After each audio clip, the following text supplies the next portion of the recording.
Hello everyone and welcome to Ron TV Metro. It's Cinco de Mayo. Ay ay ay. I know, that's stupid. It's 35 degrees Celsius, 95 degrees Fahrenheit here in Marikina City, and very sunny, as you may notice. I am inside Hapagkainan restaurant. I'm waiting for my takeout just for lunch. But I wanted to make a video um, basically to explain something to all of you. I might have already read the title, so I want to at least tell you guys about Aniridia. I may have talked about this before, but Aniridia is a disability that I have.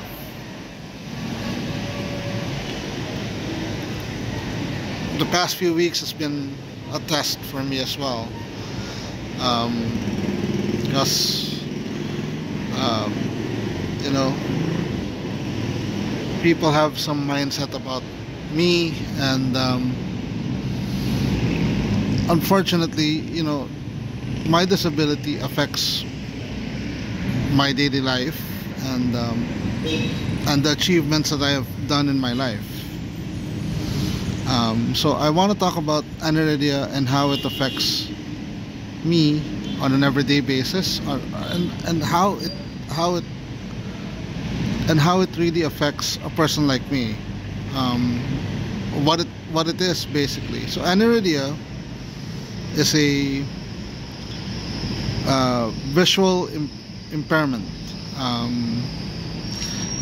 in the spectrum of vision of what you can see. You have 20/20 vision, which is very clear. You have no eye issues. And then on the opposite side of that spectrum is blindness. I'm in the middle part. I can see, but what I see is challenging. Now, basically, Aniridia is a genetic dysfunction. I've had it since I was born. What it is basically is the part of your eye, which is the iris, hasn't fully developed, or isn't fully developing, and that's usually up to genetics. From what I've heard, may have something to do with past history or ancient history. So I wouldn't go far into details on that one. So basically what I don't have an iris, or if I do, it's very, very little. Most of what you'll see in my eyes is basically the pupil, or the black part of the eye. You won't see any color in my eyes. What it also does is that it makes me light sensitive. If I look at something bright in front of me, let's say a headlight, it will definitely hurt my eyes. So, which is also why I look like I look like my eyes are closed. I've been mistaken for a Chinese guy or a Chinese kid by someone before, but that's because my eyelids are protecting my eyes from the brightness. So on that perspective itself, my visual impairment doesn't just involve brightness, it's also clarity. I can show you. I'll try to show you something. Now, I'm not sure whether the lighting is good, but most of you with 20/20 vision will probably be able to read. And I'm not sponsored by the Marlboro company or the smoke.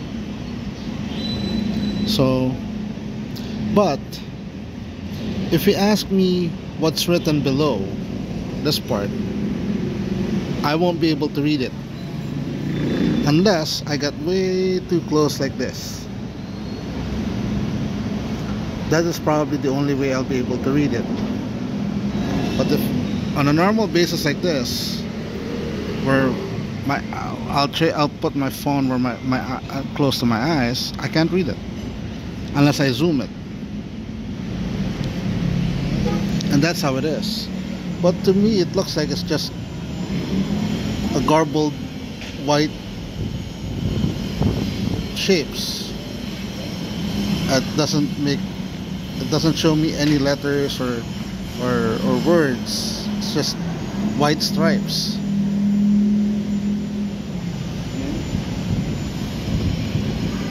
Which is kind of frustrating.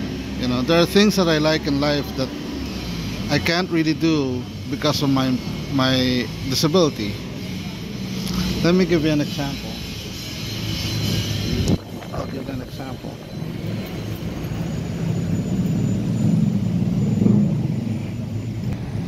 Okay, so if you see that, I could see that there's a truck. I could tell you that that truck is an Isuzu Elf. But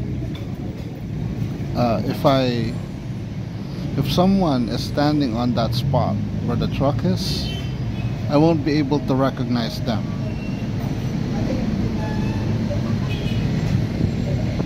You know, even if they're standing without any obstruction.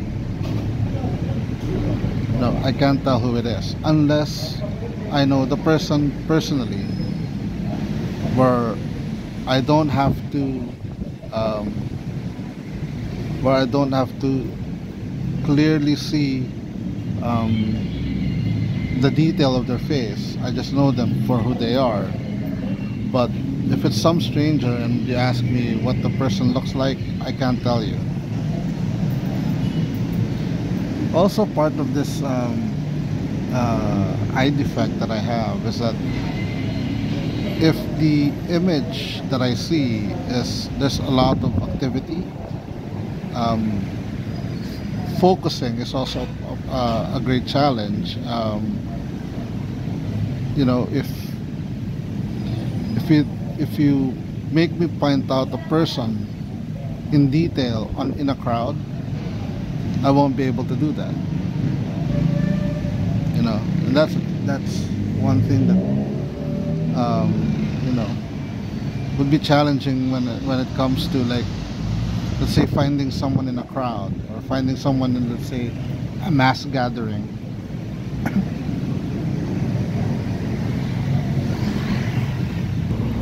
For those who have followed me long enough, they do know that I have a fascination with cars. I could tell you about what a car looks like, what color it has, what kind of engine it might have inside. But if you and I could do that even on the road, but the trouble is I won't be able to read the number plate of that car, because there are certain, like, shades of colors that when mixed together doesn't really work well for me. When I do my work, let's say on a computer, on the phone, I prefer it to be in dark mode, because if it's a white background, my eyes hurt. And for many years that has been the problem that I had.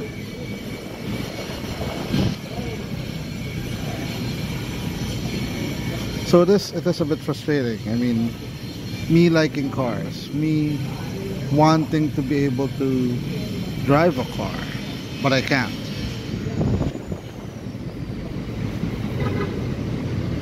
So there are challenges to it. And speaking of challenges, and growing up, it was difficult in school. I have to ask teachers to allow me to sit in front, and even if I was in front seated, there are times when I can't even read their own handwriting on the blackboard or on the chalkboard. So school was very challenging. Work was even just as challenging, especially working in the call center industry, where you have to read a lot and you have to talk alongside it.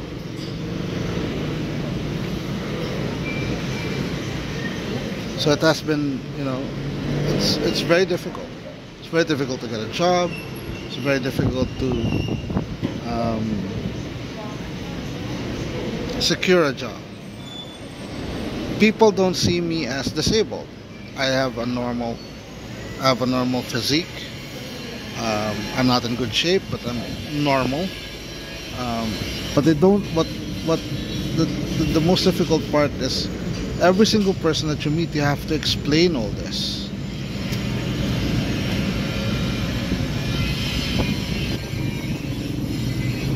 Sometimes it gets frustrating.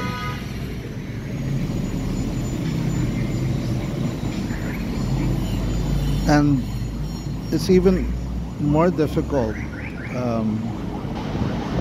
when I was studying, that some teachers dislike giving you special treatment despite their disability. They feel like you have to earn a badge of honor to even get their attention.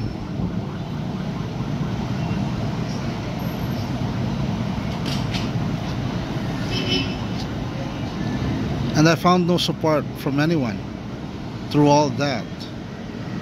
And I had to fight on my own, fight my own battles.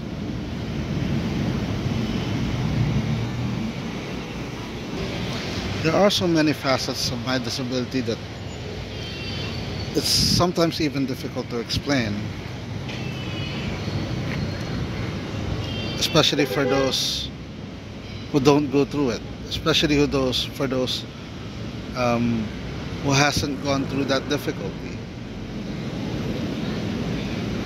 And you know what's even more annoying is that for those who doesn't even understand that your disability, who hasn't experienced her disability, they judge you even more intensely. And this has been very heart-wrenching for me, especially in the past few weeks. There are people who judge me even up to now, after many years, because of my disability. They dislike the notion of me getting special treatment. They dislike the idea that I'm trying to work on something that it's not a corporate job, that it's not a high-paying job. And this is why I'm doing YouTube, because I'm trying to get out of this slump.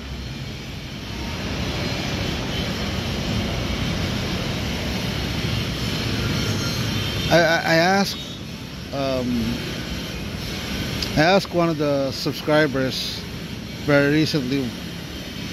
Well, I didn't directly ask, but she did mention that, it's up to me whether I want to vent out or not. And I really don't want to do that on my channel, but I do want to explain what I go through, the challenge that I go through, even just by walking, it is a challenge.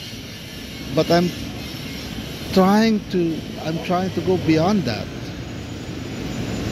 I I want to prove to everyone that I'm worth something.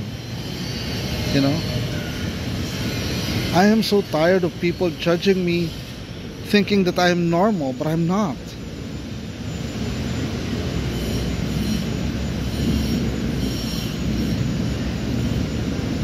So, there you go. I just wanted to explain all that. Aniridia is a thing. You can look it up on Google, you can look it up on YouTube. It's a thing. And you know, our case, my case, my disability case may be 1 in a million or 1 in a billion, but it's a thing. And I've lived with it for 40 years of my life. I know I'm dating myself, but sometimes you just have to.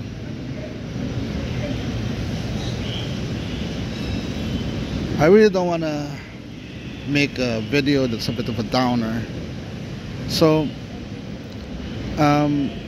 you know, despite all these challenges, despite all these frustrations, despite all this anxiety that I'm going through, all of you who watch my videos, who like my videos, and who are subscribed to my channel, I am doing this for all of you. I am going beyond my comfort zone.